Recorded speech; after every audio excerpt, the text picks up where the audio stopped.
Yeah, but I didn't buy it. I traded drugs for it.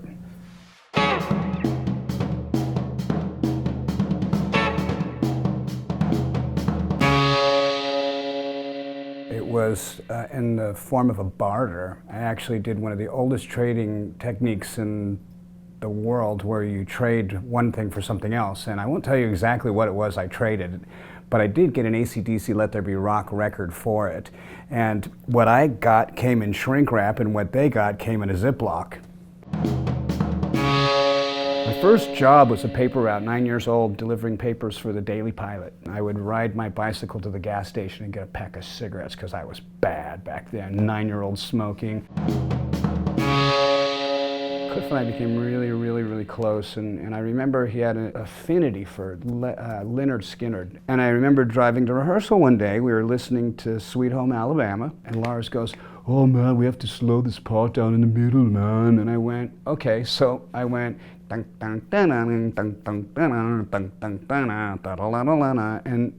I was playing Sweet Home Alabama, and he didn't know it, and he goes, "Fuck, that's fucking brilliant, man."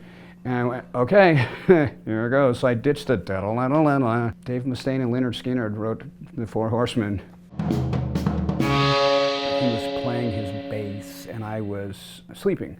And he was doing that really super technical intro to Running with the Devil. Boom, boom, boom. You know, that really hard part. And I opened the window, threw a flower pot at his air conditioner, and I screamed some obscenity at him. And after a few minutes, he came and knocked on the door, him and his compadre, and they opened the door, and I looked at him, and they go, "Well, do you know where to get some cigarettes?" And I went, "At the corner," wham, and I slammed the door. Knocks on the door again. "Hey, are you old enough to buy beer?" And I was like, "Now you're talking." And ended up getting a case of beer and became friends and ended up playing after that. We've been nominated a lot of times, which is great. It's very flattering, but I mean, there's only so many times you can say, "Oh, I'm really happy I was just nominated." Yeah, right. So I remember when we actually did win, the way that they announced it, it was kind of backwards.